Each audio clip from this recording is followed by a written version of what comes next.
अतुलित बलधाम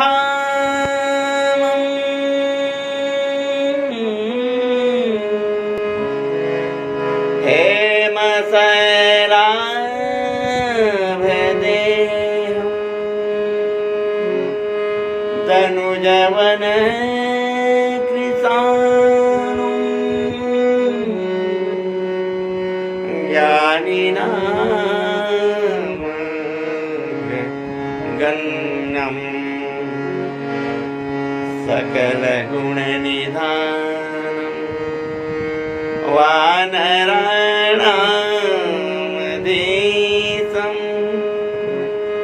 रघुपति प्रियवाक्यं वातजातं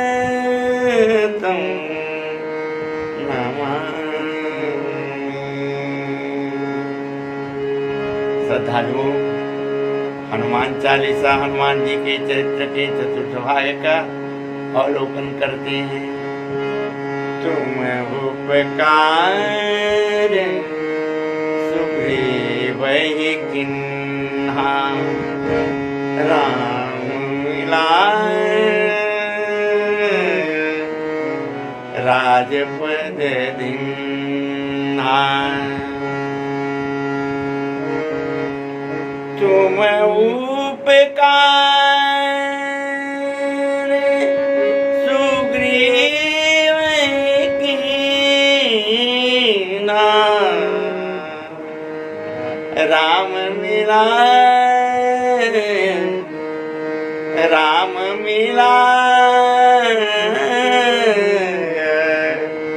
राजपद दीन्हा। तुम्हारो मंत्र विभीषण माना लंकेश्वर भय सब जग जाना। बड़े भाई वाली सुग्रीव के राज्य और सर्वस्व का हरण कर उन्हें आतंकित करते हैं। चारों दिशा में भागते भागते सुग्रीव को पर्वत स्थल में विश्राम मिला, लेकिन जब राम लक्ष्मण आते हैं, सुग्रीव के दूत बताते हैं कि पुरुष सिंह आते दिखे हैं। उनके मन में गजब का संदेह होता है, लेकिन अच्छी बात है, मन में सुग्रीव के जब भ्रम हो, संदेह हो, तो उन्होंने संत के शरण में जाना उचित समझा। हनुमान जी को बोले, आप जाके देखो।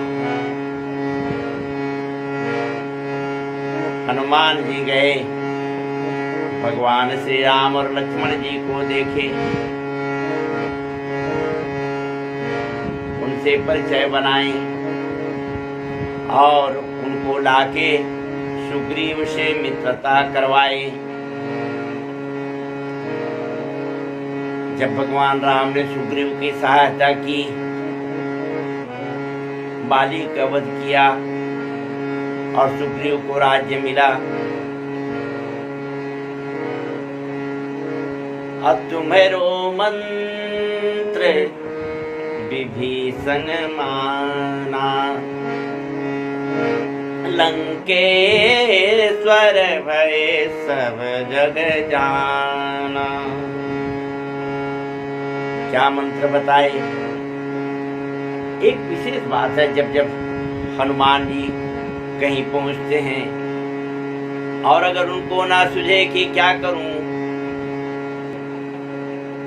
तो ऐसे समय में केवल भगवान राम के कथा का गायन करते हैं।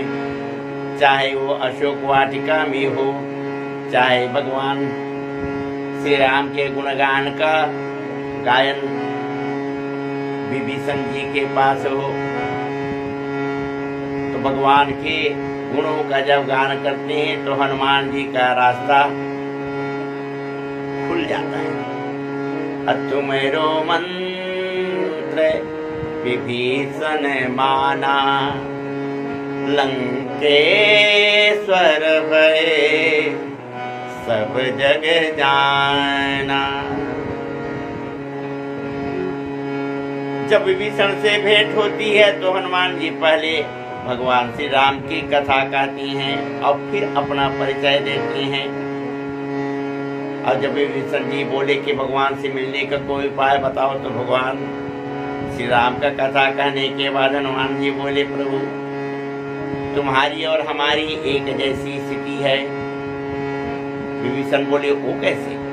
तो बोले, हमने केवल श्री राम जी का दर्शन किया है और तुमने केवल शक्ति माता सीता जी का दर्शन किया है। तो हनुमान जी को अभी माता सीता का दर्शन करना है और विभीषण जी को भगवान श्री राम का दर्शन करना है। विभीषण बोले, हम तुमको अशोक वाटिका तो नहीं ले जा सकते, लेकिन युक्ति बताते हैं। और यही काम हनुमान जी ने विभीषण के लिए किया। युक्ति बताई कैसे? युक्ति बताए कि कैसे श्री राम जी से भेंट होगी।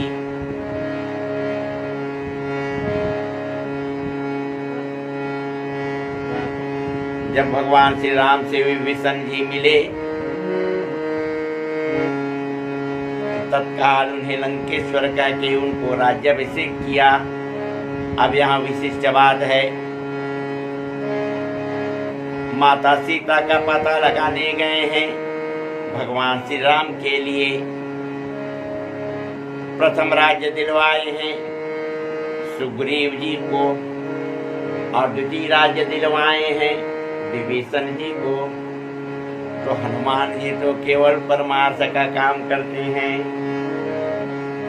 तुम उपकार सुग्रीव ही किन्हा, राम मिलाय राजपद दिन्हा।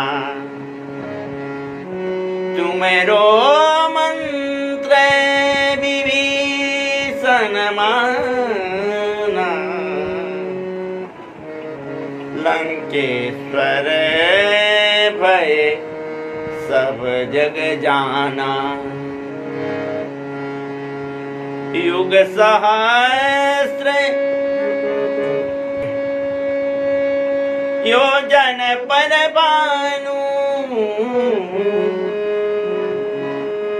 युग सहस्त्र योजन पर भानु। लील्योताहि मधुर फल जानु। यहाँ पुनः हनुमान जी के सामर्थ्य की बात कही गई है। रामायण की कथा में ही संपाति का वर्णन आता है। तो संपाति और जटायु जब सूर्य के पास पहुंचते हैं तो जटायु लौट आया, इसलिए उनका पंख बच गया। लेकिन संपाति हठपूर्वक सूर्य के पास गए तो पंख जल गया। और पंख जलने के बाद जब रामदूतों का दर्शन हुआ तो उनका पंख उग आया। तो इतने तेजस्वी के सूर्य के पास आज विज्ञान कितनी भी उन्नति कर ले, मनुष्य अभी पहुंच पाना असंभव सा प्रतीत होता है।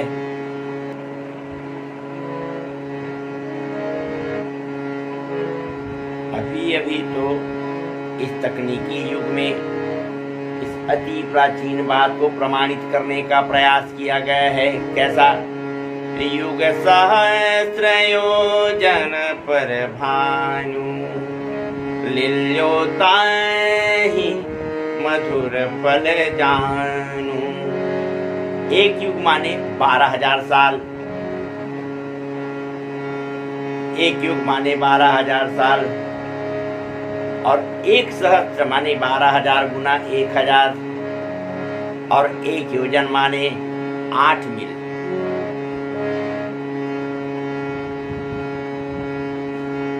तो 9 करोड़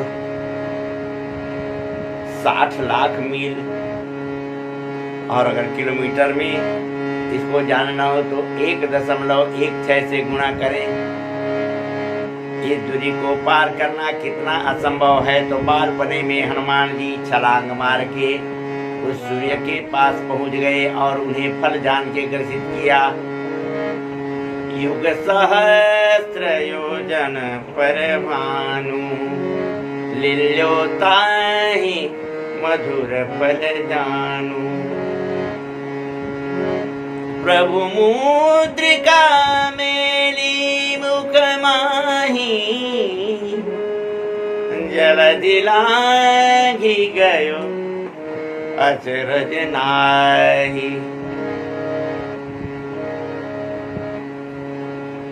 मुंह में हनुमान जी क्या रखते हैं? भगवान के नाम को।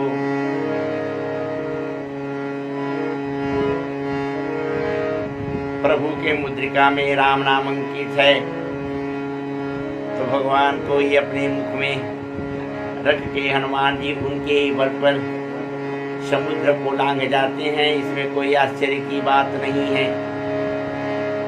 लेकिन रास्ते में उनको भी बाधा आया, तो सबसे पहले उनको लालच दिया गया। जल निधि रघुपति दूत बिचारी,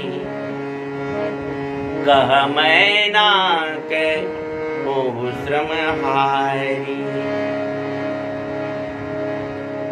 और मैं नाग पर्वत सोने का था, तो हनुमान जी को सोने का प्रलोभन दिया।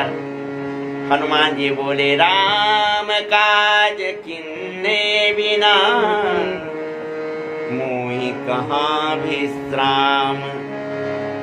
आगे बढ़े, अहंकार से पाला पड़ा, तो हनुमान जी ने बहुत अनुनय विनय किया और नहीं माने। तो क्या किया? हनुमान जी के अहंकार को जीतने का प्रसंग अगले भाग में। पवन सुत हनुमान की जय।